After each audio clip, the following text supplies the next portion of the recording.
crois que la première chose à avoir à l'esprit, c'est que le monde change et qu'il n'y a pas en France un seul site naturel. C'est-à-dire, quand on voit des gens, on leur montre les pins des Landes, ils disent ah, c'est comme joli, c'est naturel. Avant Napoléon III, ça n'avait jamais été planté.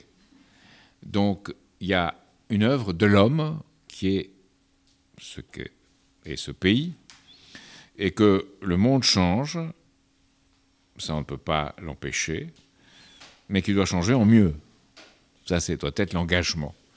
Donc, il n'y a pas de principe de précaution qui vaille. L'avenir d'une société n'est pas défini par une capote anglaise, comme aurait dit quelqu'un.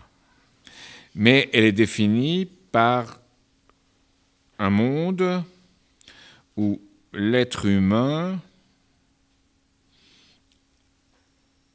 participe au principe de création de ce monde et en est le responsable. C'est l'idée de responsabilité, qui n'est pas l'idée telle que Hans Jonas, par exemple, l'a définie, qui est d'en faire le moins possible. Je résume, disons, un peu cavalièrement, mais c'est ça. L'idée de responsabilité, c'est de faire le mieux qu'on peut pour assurer un avenir. Alors, au fur et à mesure que cette idée de responsabilité progresse, les gens pensent au futur, à celui de leurs enfants, avec la conviction que tous pourront survivre. Ce qui s'est passé dans le monde, c'est qu'on avait un monde où il fallait faire 10 enfants pour que 2 ou 3 survivent. Mais à un moment donné, on a fait des soins médicaux, on a fait des avantages qui ont permis à 9 sur 10 au moins de survivre.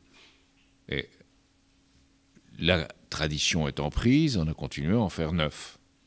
Mais aujourd'hui, peu à peu, les gens sont aperçus que pour vivre ensemble dans le monde, une famille de 2, 3 ou 4 enfants était ce qui permettait d'un avenir. D'où il y a déjà, et il y a des gens comme moi qui n'ont pas d'enfants, donc il y a déjà une très forte baisse de la reproduction de la population.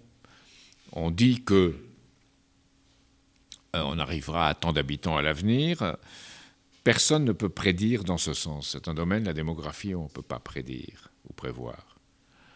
Ce qu'on sait en tout cas, c'est qu'un pays comme l'Algérie, qui avait un taux de naissance par femme de 7, 8 il y a 60, 70 ans, et où, compte tenu des conditions qui étaient faites dans ce pays, en particulier par nous autres, beaucoup de ces enfants mouraient. Aujourd'hui, on est à 2,7, je crois. Hein. C'est à peu près ça, hein. 2,7. Donc il y a naturellement quelque chose qui se crée en fonction de ce qu'on veut vivre, parce qu'on est plus maître de ce qu'on peut faire. C'est toute l'idée de la contraception en particulier. Pour la première fois dans l'histoire, on peut donner aux femmes le moyen de choisir, et aux hommes, quand est-ce qu'ils auront un enfant. Ce qui suppose une très grande responsabilité. Cette responsabilité aussi, on n'y est pas encore complètement habitué à l'exercer. Et à l'exercer vis-à-vis des enfants qui vont naître, et qu'on est particulièrement responsable parce qu'on a pu choisir quand. Donc c'est ça une partie du problème qui est soulevé ici. Alors, moi j'appellerais ça une écologie humaine. C'est-à-dire qu'on ne sépare pas l'homme de la nature, mais l'homme est responsable de ses semblables, est responsable de la nature. Et la nature n'aime pas être violée, elle n'aime pas non plus être abandonnée. L'homme, il y a une part, et l'homme fait partie de cette nature, mais il a, par rapport aux plantes et aux animaux, je crois que, par exemple, les véganiens ou les végétariens ont un problème, parce que, certes, ils disent que les animaux ont une sensibilité, ce que je pense. Et moi-même, quand je mange un animal, je pense à la souffrance de cet animal. Mais dans ce cas-là, on ne devrait pas non plus manger d'herbe, parce que l'herbe, elle souffre. Vous savez que les fameux acacias d'Afrique du Sud qui sont attaqués par des impalas, l'acacia, non seulement émet une substance qui fait que l'impala est dégoûté et s'en va, mais il transmet, par des moyens qu'on ne connaît pas, l'éthylène, semble-t-il, aux autres acacias, et qu'un acacia à peu près 50 mètres secrète la même substance parce que l'autre l'a prévenu. Donc il y a parmi les végétaux une sensibilité et une vie. Hein. Alors, il faut bien admettre qu'une part de notre survie a été liée historiquement à la consommation d'autres espèces végétales ou animales. Donc peut-être qu'un jour, comme le dit Vernadsky, il y aura, Sébastien,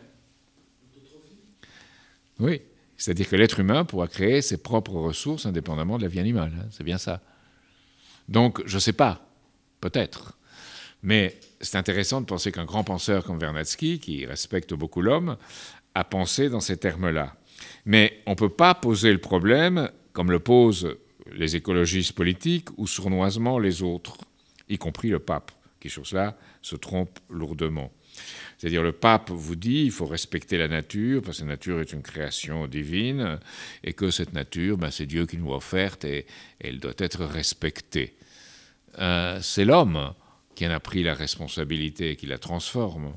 Donc, dans la mesure où l'homme est créé, si on est chrétien, à l'image du Créateur, il est capable de créer, et capable de créer, nécessairement il intervient et modifie la nature.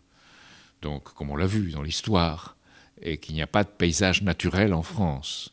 Donc évidemment qu'il faut faire attention, évidemment que j'ai une telle sympathie pour les bonobos, plus que pour certains de mes contemporains. Donc je pense que, hélas pour mes contemporains, que les bonobos doivent être maintenus et qu'on doit leur réserver un espace où ils puissent vivre, mais pas au détriment des hommes.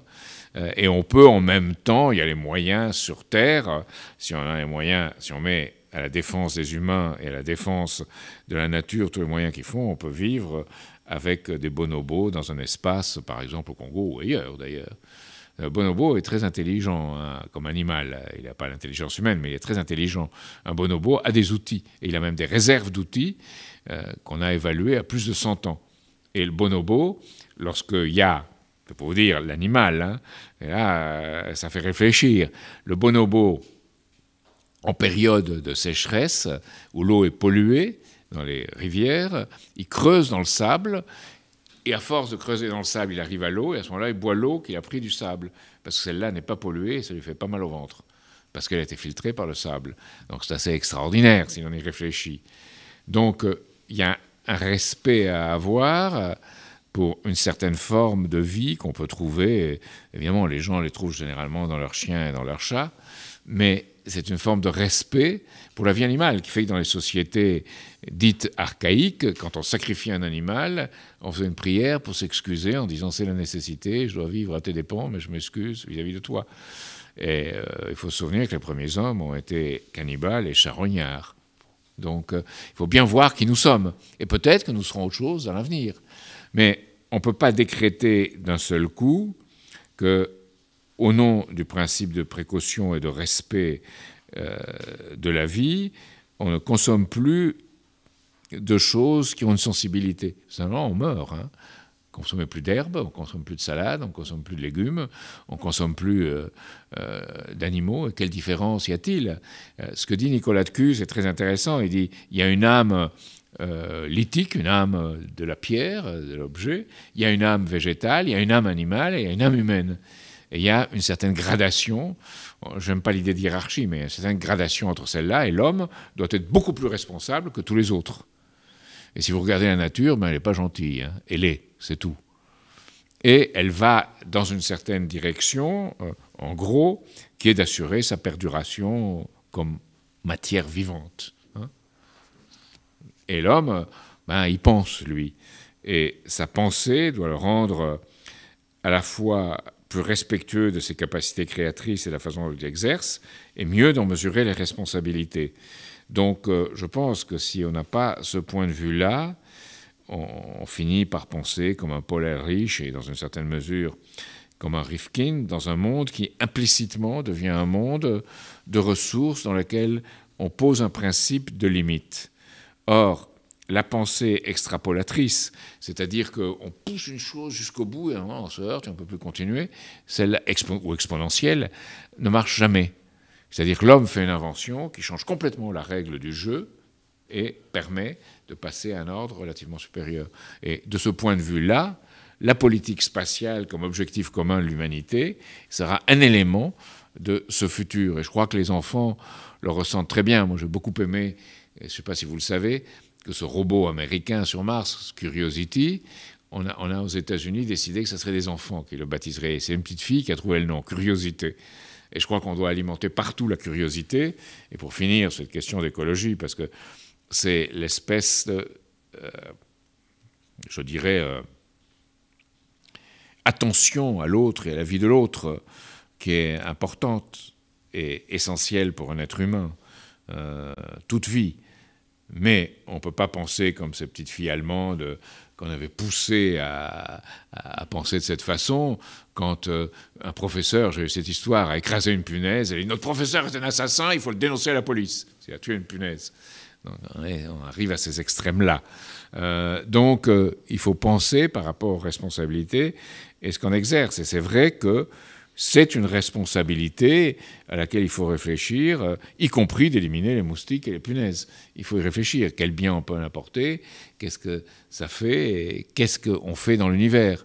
Parce que si on fait ce qu'avait fait Mao Tse-tung, qui s'était attaqué aux moineaux. Je ne sais pas si vous connaissez l'histoire.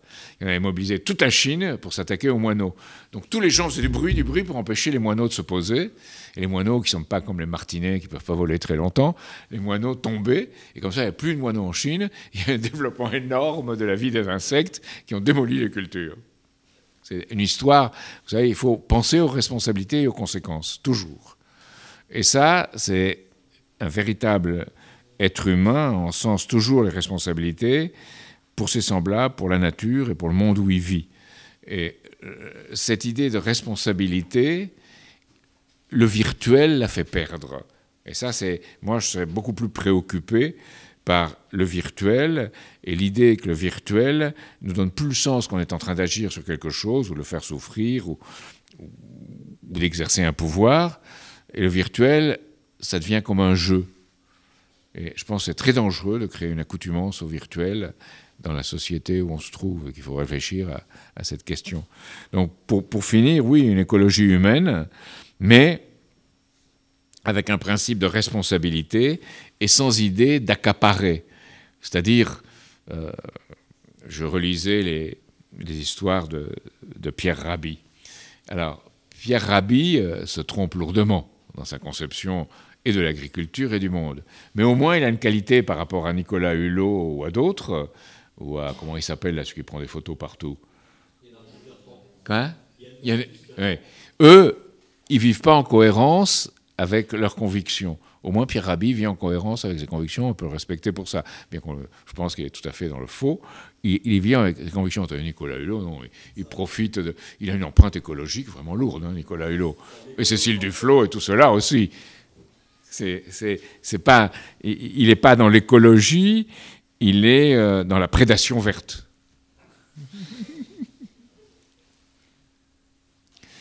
Et il faut le dire, parce qu'on peut le dire si on est respectueux de tout ce qui peut permettre un avenir. Et de ce point de vue, le texte de Vernadsky était très intéressant, on devrait le faire lire. On l'a ici, il est en français, vous pouvez le trouver sur Internet, alors c'est, répétons-le. Non, mais sur le... Autotrophie de l'humanité. Où il pense à cette histoire future de l'humanité. C'est intéressant parce que Vernadsky est un penseur fondamental russe et il a vécu très longtemps en France. Et il avait beaucoup d'amis en France.